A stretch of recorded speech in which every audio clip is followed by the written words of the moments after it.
ठिकाणी स्पष्ट करावी।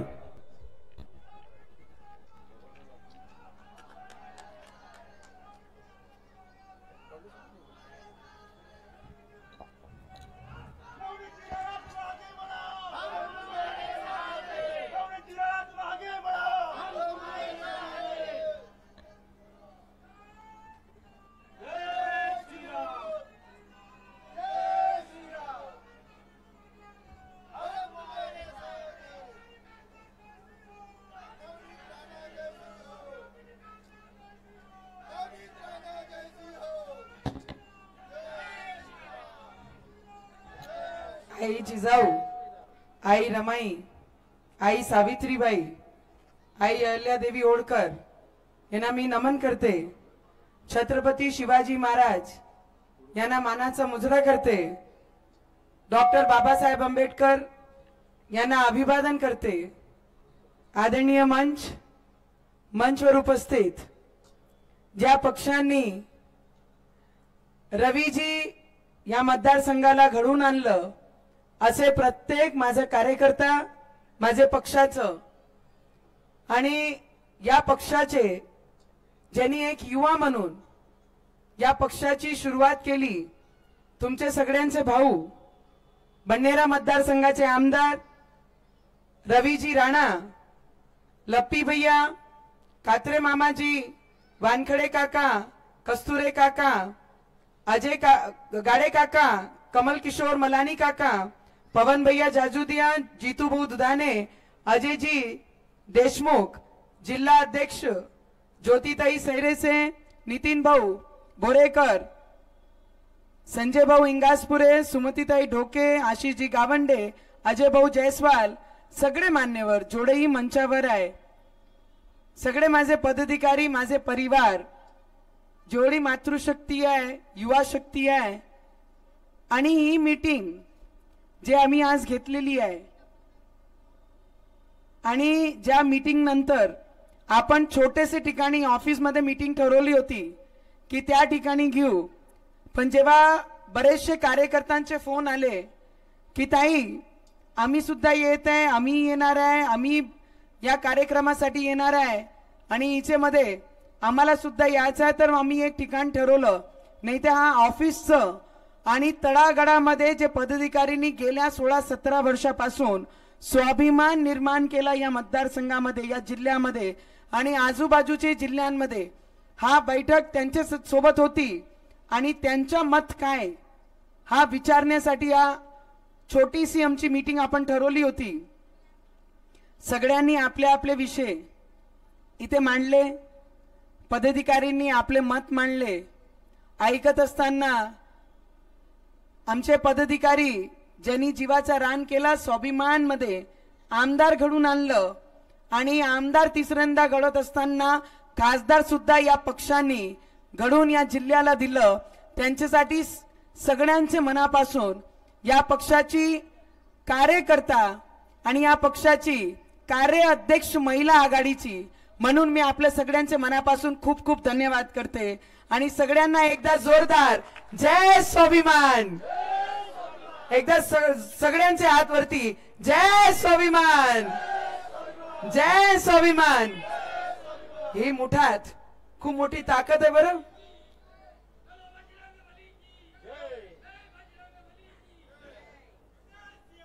जय सियाराम।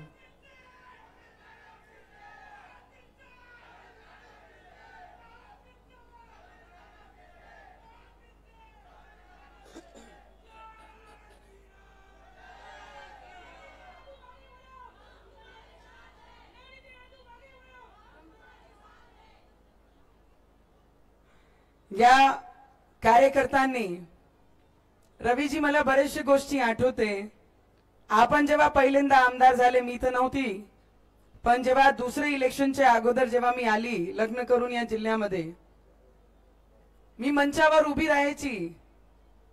आजही सगळे सिनियर नेते आहे या जिल्ह्यामध्ये आणि तेव्हाही होते, मी मंचावर उभी राहायची तर माझी टिंगल उडवायचे,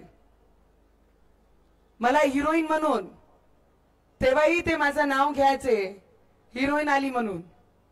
आणि मंचावर आल्यानंतर मी बोलायला सुरुवात केली, शिकण्याचा प्रयत्नाला सुरुवात केली, तेव्हा मी मंचावर बसत असताना टिंगल उडवायचे आणि तेव्हा मी सुरुवात केली, कारण डॉक्टर बाबासाहेब आंबेडकरांना मानणारे आम्ही आहे, छत्रपती शिवाजी महाराजांच्या विचारावर आम्ही चालणारे आहे. संघर्ष कायले म्हणते, जिद्द कायले म्हणते, संघर्ष आम्ही आमचे डॉक्टर बाबासाहेब आंबेडकरांकडून शिकलो आणि जिद्द काय असते, स्वराज्याचा निर्माण कायले म्हणते, ते छत्रपती शिवाजी महाराजांकडून आम्ही शिकलो. आणि ते करता करता रवीजी ते हसत होते, मी शिकत होती. ते हसत गेले, मी शिकत गेली. ते हसत राहिले, मी शिकत गेली. आणि मी 5 वर्षाचे कार्यकाळ माझा खासदारकीचा पूर्ण केला. ते अजूनही हसताय आणि येणाऱ्या भविष्यामध्ये सुद्धा त्यांना मी हसण्यासाठी सोडलेलं आहे. आणि मी तळागाळाचे लोकांसाठी जमिनीवर जाऊन मातीमध्ये राहून त्यांच्यासाठी काम करण्याचा प्रयत्न मी गेल्या 5 वर्ष नाही 13 वर्षापासून या जिल्ह्यासाठी करते आहे. आपले आपले मत, वेगळी वेगळी बातमी जे चॅनलवर येतात, मला बरेचसे रवीजी आपल्याला माहित नसन, कारण जिल्ह्यामध्ये फिरत असताना माझे खूप सारे कार्यकर्त्यांनी मला मेसेज टाकले की ताई आम्ही आज खूप लांब आहे, तर मी या कार्यक्रमाला बैठकीला येऊ शकत नाही आहे, पण तुम्हाला एक विनंती आम्ही नक्की करू. आणि युवा कार्यकर्ता असे करीबन 50 मेसेज मला असं माझे कार्यकर्त्यांचे आले असन की तुमचा निर्णय हा शेवटचा निर्णय आमच्यासाठी राहील. पण त्या मेसेज मध्ये जे लिहिलं होतं ते मला भावनिक करणारं होतं. त्यांनी म्हटलं, रक्त देऊ या पक्षाला आम्ही मोठं केलं, आमचे एक एक पसिनाचं बूंद देऊन आमदार आणि खासदार आम्ही या पक्षाचे निर्माण केले. कोणताही निर्णय घ्यायचा पहिले आमचे स्वाभिमानाची एकदा नक्की आपण त्याचा विचार आपण नक्की कराल एवढीच अपेक्षा करतो. आणि त्या मेसेज मध्ये असं त्यांनी लिहिलं होतं की ताई, वहिनी, तुम्ही जेही निर्णय घ्या आम्ही तुमच्या पाठीशी उभे राहू, पण आमची इच्छा आहे की तुम्ही एनडीएचे घटक म्हणून जर खासदारकी लढवली तर आम्हाला त्याच्यापेक्षा जास्त आनंद कधीही नाही राहणार. असे 40 ते 50 मेसेज ज्या दिवशीपासून रवीजी रात्री नागपूरला गेले, आमचे आदरणीय आमचे नेते देवेंद्र फडणवीसजींना जेव्हा ते रात्री भेटून आले, जसा सगळ्यांना कळलं की ते भेटीसाठी अर्जंट बोलवलं आणि ते तिथे पोहोचले. आणि त्याच्यानंतर जसे मेसेज चालू झाले मी मेसेज वाचत राहिली, कारण माझा एक एक या पक्षाचा कार्यकर्ता म्हणजे माझा परिवार आणि माझे जिव्हाळ्याचा एक एक व्यक्ती आहे. कारण या पक्षाने बूंद बूंद से सागर बनाया है और वो सागर के सभी साक्षीदार हैं, जितने भी मंच पे बैठे हैं और जितने भी यहाँ पर बैठे हैं, वो सागर को अगर सागर बनाने का किसी ने काम किया है तो यहाँ पर बैठा हुआ हर एक पदाधिकारी मेरा हर एक परिवार का व्यक्ती है. आज जे म्हणतात आहे जितू भाऊ आपणही भावनिक झालो, पण देशासाठी जो आवश्यक आहे, जे देशासाठी उन्नतीसाठी जो व्यक्ती आवश्यक आहे, गेल्या 2 टर्म पासून 14 ते 19 पासून ज्यांनी देशाचं नाव पूर्ण विश्वमध्ये आपलं महत्व देशामध्ये राहणारे जे लोक आहेत त्यांचं महत्व जर विश्वमध्ये वर आणलेलं आहे, एक स्टेजवर आणलेलं आहे, तर या देशाचे आदरणीय प्रधानमंत्री नरेंद्र मोदीजींच्या वजनी आज या देशाचा प्रत्येक नागरिक दुसरे कंट्री मध्ये जर गेला तर त्याची विचारपूस त्या पद्धतीने होते जे आधी नव्हता. ते सम्मान या देशाचे लोकांना आज ते भेटत आहे. तर मला वाटते की जेही निर्णय, मी या पक्षाची कार्यकर्ता आहे आणि कार्यकर्ता म्हणून गेल्या 13 वर्षापासून मी काम करत आहे. रवीजी, आपण एक नॉर्मल परिवारातून बिलॉंग करतो आणि आपण एक आमदार म्हणून 3रे टर्म या बडनेरा मतदारसंघाचा प्रतिनिधित्व करत आहे. आणि माझे मध्ये एवढा विश्वास दिला की गोरगरिबांच्या पाठीशी उभे राहून त्यांचं काम सामाजिक जाण ठेवून त्यांच्या पाठीशी आपल्याला उभे राहायचं आहे आणि त्यांच्या हाकेला आपण नेहमी त्यांचे मागे पाठीशी उभे राहून त्यांना मदत आपण केली पाहिजे या जिल्ह्यामध्ये. आणि ते करण्याचा प्रयत्न गेल्या 13 वर्षापासून मी करत आलेली आहे. आणि 5 वर्ष माझे खासदारकीचे जे म्हणायचे की नवीन आहे, काही करता नाही येणार, नवीन आहे, तिला पार्लमेंटमध्ये मुद्दे ठेवता नाही येणार, नवीन आहे, तिला समजण्यासाठी 10-15 वर्ष लागतील. पण त्यांना हे माहित नव्हता की जे जिद्दीने मी त्या पार्लमेंटमध्ये गेली आणि 16 तास त्या 13 वर्ष तेव्हाही काम केले आणि खासदार झाल्यानंतर सुद्धा मी 13 तास या जिल्ह्यासाठी 16 तास या जिल्ह्यासाठी मी मेहनत करत आहे. आणि मला असं वाटते की देशाचे प्रधानमंत्री नरेंद्र मोदीजी, देशाचे गृहमंत्री मी ज्यांना नेता मानते ते असे अमित शाहजी आणि या राज्याचे उपमुख्यमंत्री देवेंद्र फडणवीसजी, आणि ज्यांनी मला या क्षेत्रामध्ये आणून माझ्यामध्ये विश्वास दाखवलं की आपण या लोकांच्या गरजेमध्ये उभे राहू शकतो, त्यांच्या कष्टामध्ये त्यांचा हात धरून पुढे नेण्याचं काम आपण करू शकतो, असे आमचे आदरणीय स्वाभिमान पक्षाचे आमदार रवीजी राणा. मी या पक्षाने आम्हाला खूप काही दिलं आहे. मला जेव्हा नेता हसायचे तेव्हा मी सुरुवात केली. आज लोकांना ही भीती आहे की ही बाई पुढे चालली आहे. मी नेहमी म्हणते, गधों की काउंटिंग कहीं नहीं होती, घोड़ों की ही, रेस में दौड़ने वाले घोड़ों की ही काउंटिंग होती है. त्या पद्धतीने शून्यपासून विश्व निर्माण केला. या जिल्ह्याचे मोठे मोठे प्रोजेक्ट आज मी एनडीएचा घटक म्हणून गर्वाने आपल्या लोकांना सांगू शकते. जे निर्णय माझे देशाचे प्रधानमंत्री नरेंद्र मोदीजी ठरवतील, या देशाचे गृहमंत्री अमित शाहजी ठरवतील, या महाराष्ट्राचे देवेंद्र फडणवीस दादा जे ठरवतील आणि रवीजी जेही निर्णय ठरवतील त्यांच्या सोबत मी तिथे उभी राहीन. एक कार्यकर्ता म्हणून नेत्यांचा आदेश मी टाळणार नाही. कारण जे आई वडील असतात त्यांचे भूमिकावर डाऊट शंका करणं हा लेकरांना काही शोभत नाही. आणि ज्यांना नेते मानले, ज्यांना आई वडील आपल्या भविष्याच्या ज्यांच्या विचारावर आपण चालतोय त्यांचे निर्णयाचं आपण पालन नक्की करू. पण त्याच्या सोबत खूप सारे विषय आहे. आजपासून आचारसंहिता लागली, लोकांनी मैदानामध्ये चालणं सुरू केल्याने मी धावून माझा पूर्ण फेरी झाली आहे. माझा प्रचार हे तर 26 माझा प्रचार पोलिंग 26 होणार आहे.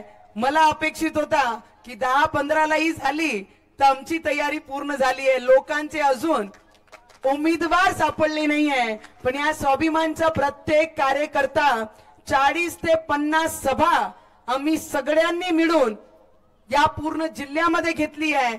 आणि या पूर्ण महिना हा आमचा रिव्हिजनचा चालला आहे की आचारसंहिता लागल्यानंतर ही रिव्हिजनची बारी आहे. आणि जे अभ्यास आपण केलेला आहे, मग निर्णय रवीजींनी काही घेतलं त्याच्या सोबत आपण या निर्णयाला स्वागत सगळे मिळून करू. पण एवढी गोष्टी नक्की आहे की आज मी स्वाभिमान पक्षाची खासदार म्हणून कार्यरत आहे आणि स्वाभिमान पक्षाची एक पद अधिकारी म्हणून मी आज तुमच्या समोर उभी आहे. येणारे भविष्यामध्ये काय होईल, कशा होईल, काय निर्णय घ्यायचा आहे, पण या देशाचे प्रधानमंत्रीची आवश्यकता या देशाच्या प्रत्येक नागरिकाची गरज आहे. मोदीजी म्हणतात की अब की बार, मोदीजी म्हणतात मोदी जी की गारंटी पर या देश के सभी लोगों को विश्वास है. आणि त्या गॅरंटीचे पाठीमागे आम्ही सुद्धा आहे की माझ्या जिल्ह्याला या 5 वर्षामध्ये मोदीजीच्या माध्यमातून माझ्या जिल्ह्याला काय भेटलं तो स्वार्थ माझा आहे. माझ्या जिल्ह्याला जेव्हा देशाला 7 टेक्सटाईल पार्क भेटल्या आणि एक महाराष्ट्राला आणि कोटी लोकसंख्यांमध्ये महाराष्ट्रामध्ये एक टेक्सटाईल पार्क जेव्हा माझे अमरावतीला देतात, तो नेता मला गरजेचा आहे.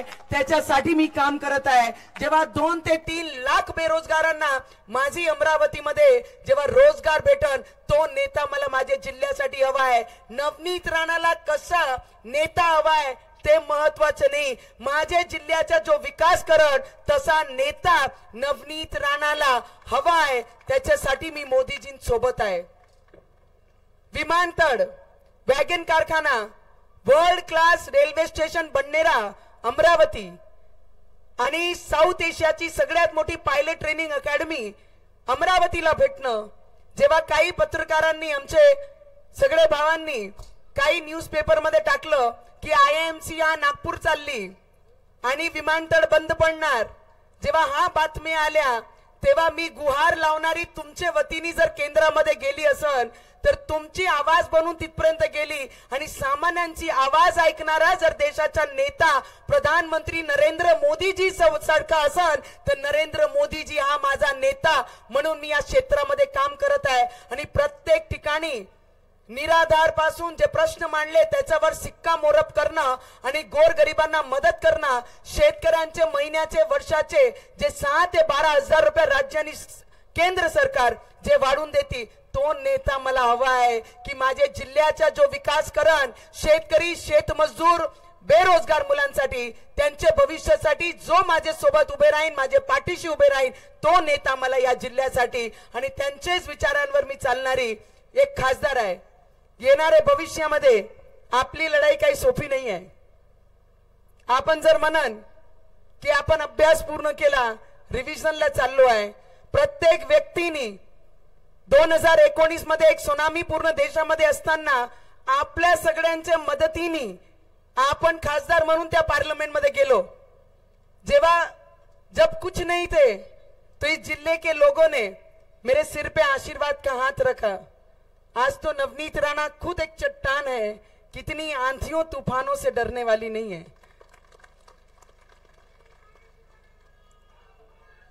गावागावांमध्ये जाताना रवीजी आपण शहरांमध्ये ग्रामीणचे मोजके लोकांमध्ये पण मी तळागाळाचे लोकांपर्यंत जेव्हा पोहोचते ते लहान बाळापासनं ते 80-90चे वयाचे जेवढे बुजुर्ग लोक आहे ते मला माझे डोक्यावर हात ठेवून सांगतात की आम्ही आजपर्यंत खासदार आमचे गावात आणि आमचे गल्लोगल्ल्यामध्ये फिरणारा असा नेता आणि असा खासदार या एवढे वर्षामध्ये पाहिला नाही. हा पहिले खासदार आहे की गोरगरिबांचे घरापर्यंत, शेतकऱ्यांचे तळापर्यंत जाणारा आणि त्यांचे हाकेमध्ये त्यांच्या पाठीशी उभा राहणारा. आणि 2300 गावपैकी मेजॉरिटी प्रत्येक गावांमध्ये 4-4, 5-5 वेळा आणि काही गावांमध्ये या 13 वर्षामध्ये 13-13, 14-14, 10 एक खासदार म्हणून या 5 वर्षामध्ये मी जाऊन माझा कर्तव्य मी पूर्ण करत आहे. फक्त आपल्याकडनं सगळ्यांकडनं अपेक्षित आहे आमचे जेवढेही राष्ट्रीय आमचे पक्षाचे जेवढे नेते आहे, जेवढे आमचे मार्गदर्शक आहे, रवीजी आपण खूप भावनिक होऊन जातो. आपण काही लोकांनी म्हटलं सोडून जाऊ नका, मी कुठे चालली नाही बाबा, मी स्वाभिमानची आहे. आणि काही गोष्टी असतात की आपल्याला जीवनामध्ये त्याच्या सोबत राहून आपले लोकांचं भविष्य पाहावं लागते. आणि एक नेता म्हणून माझ्या जिल्ह्याचा विकास म्हणजे माझा विजन आहे. आणि त्याकरिता रवीजी जे आदेश तुम्ही द्याल, एक वाईफ म्हणून, जीवनसाथी म्हणून मी घरी आहे पण जेव्हा लोकांसमोर येते तो एक कार्यकर्ता म्हणून, पक्षाची एक खासदार म्हणून मी काम करण्याचा प्रयत्न करते. तरी मी माझे सगळे नेतेगणांना विनंती करन की आपल्या मदतीने आजपर्यंत 17 वर्ष या पक्षाला झाले आणि येणाऱ्या भविष्यामध्ये आपण जे आशीर्वाद द्याल ते येणाऱ्या भविष्यामध्ये मी करन. आणि काही लोक टीका करत असताना आपली मर्यादा विसरून जातात. लोकतंत्राचे काम करत असताना एक नेता म्हणून मी माझी परंपरा, मी माझी संस्कृती कोणाचेही समोर कधी मी माझी लाईन सोडणार नाही आणि कोणाला वरी माझी पातळी सोडून मी कधी बोलली नाही. डोकेताईंनी म्हटलं भातकुलीमध्ये काय घडलं, डोकेताई ज्यांना आपल्या जिल्ह्याचंच महत्व नाही ते माझ्यावर किती बोलल्या त्याला मी महत्व देत नाही. आणि अशा लोकांना मी कधी विचारपूस करत नाही. बरेचसे लोक ओबीसी सारखे माणसांनी IMIM ज्यांचं नाव त्यांच्या पक्षाचं आहे त्यांनी माझे बापावर बोलले, अरे त्यांना माहित नाही ज्या महाराष्ट्रामध्ये आहे डॉक्टर बाबासाहेब आंबेडकर हेच माझा बाप, छत्रपती शिवाजी महाराज हेच माझा बाप, आणि या महाराष्ट्रामध्ये मी तुम्हाला आव्हान देते, तुम्ही माझा बाप काढलं आणि तुमची लायकी काय आहे ते या महाराष्ट्राची जनता तुम्हाला दाखवून देईल, आणि येणाऱ्या भविष्यामध्ये तुमचा खाता सुद्धा या बापाचे राज्यामधून तुमचा खाता सुद्धा या लोक उडू देणार नाही, एवढा तुम्ही लक्षात ठेवा. आणि जी लढाई मी करत आलेली आहे, किती लोकांना असं वाटते जे निर्णय रवी भाऊ घेईन त्यांच्या सोबत तुम्ही पाठीशी राहा, त्यांनी हात वरती करून दाखवा.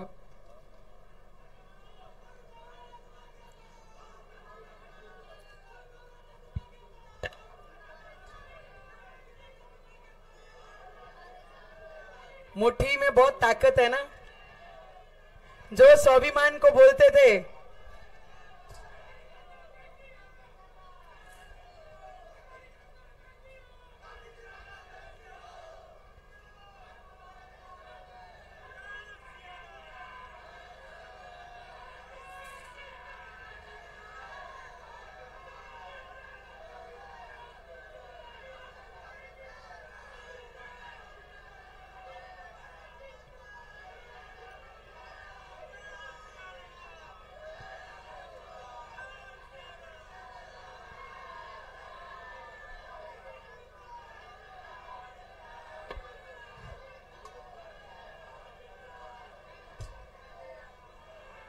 मी आपल्याला एवढंच म्हणू शकते की लोक म्हणायचे आमदार ते चमत्कारनी झाला म्हणे, मुठ्ठीभर कार्यकर्ता आहे हे पुढची लढाई कशी लढतील.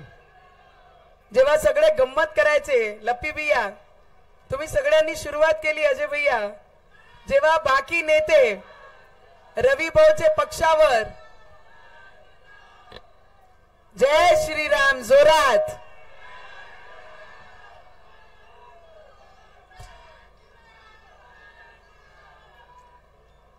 जेव्हा लोक नेते म्हणे रवी राणाजी पहिल्यांदा आमदार झाले तर चमत्कारनी झाले म्हणे, छटाकभर कार्यकर्ता घेऊन एवढी मोठी जंग कशी लढण म्हणे, छटाकभर मुठ्ठीनी जिथे 5 बोटच लागते ते मुठ्ठीनी पूर्ण जिल्ह्यावर मातीचा कार्यकर्ता काय असते ते मोठे मोठे पक्षाला दाखवून दिला आहे की आम्ही जिथे आहे.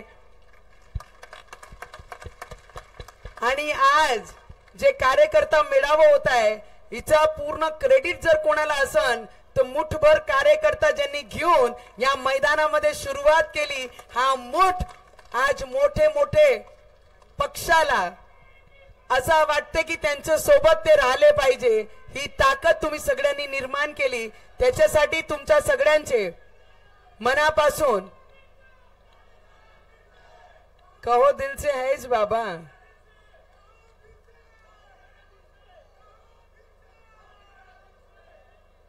आणि कैलाश अपन सब कार्यकर्ता है, मैं भी वही कार्यकर्ता हूं, मैं नेता बनी नहीं. मेरी प्रॉब्लम वही है कि नेते जैसा सोच नहीं सकती मैं. लोगों ने कहा, नेताओं ने कहा कि इसे राजनीति नहीं समझती. मैंने कहा मेरी राजनीति गोर गरीबों के लिए है, खुद के राजकारण के लिए ये क्षेत्र में नहीं हूं. आणि तेच घेऊन या क्षेत्रामध्ये आली, तुमच्या सगळ्यांचा पाठिंबा राहिला. येणारा भविष्य 1 महिना तुमचे आणि आमचे आणि जिल्ह्याचे विकासासाठी खूप महत्वाचा आहे. देशावर परत एकदा तिसऱ्यांदा आमचे देशाचे प्रधानमंत्री नरेंद्र मोदीजी हे प्राईम मिनिस्टर बनले पाहिजे. त्याच्यासाठी आपले पदराला गाठ मारून घराची दार सोडून या जिल्ह्यामध्ये एक एक मत त्यांचे पदरात पडला पाहिजे. त्याच्यासाठी आपण सगळ्यांनी मेहनत केली पाहिजे. तेवढीच विनंती मी आपल्याला करन. आणि येणारा भविष्य हा जिल्ह्याचं केंद्रामध्ये परत ताऱ्यांसारखा चमकणार आहे, त्याच्यामध्ये डाऊट कुठेच येत नाही. पण आपण सगळ्यांनी या मैदान गाजलं पाहिजे, त्याच्यासाठी आपण सगळ्यांनी तयारी केली पाहिजे. आणि स्वाभिमान पक्षात मी आजही कार्यरत आहे आणि स्वाभिमान पक्षाची पदाधिकारी आहे. पुढे काय होईल, कशा होईल, येणारा काळ आणि आम्ही जेही निर्णय घेतो ते चांगला निर्णय होईल एवढाच विश्वास आपल्याला देते आणि माझ्या शब्दाला इथेच विराम करते. माझे सगळे पत्रकार जेवढेही इथे आले आहे,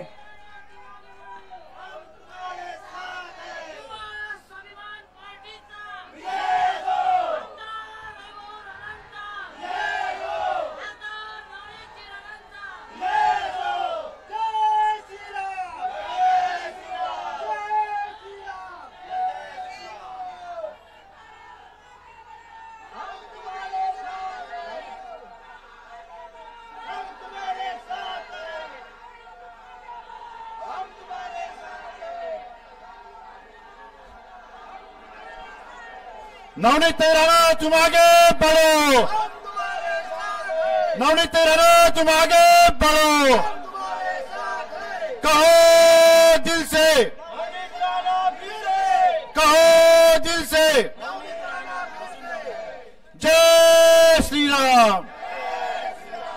सर्व पदाधिकारी व कार्यकर्त्यांना विनंती आहे, कृपया त्यांनी आपल्या जागेवरती बसून घ्यावं व मंचावरती सर्व पदाधिकारी यांना देखील विनंती करतो. त्यांनी सगळ्यांचे मनापासून खूप खूप धन्यवाद.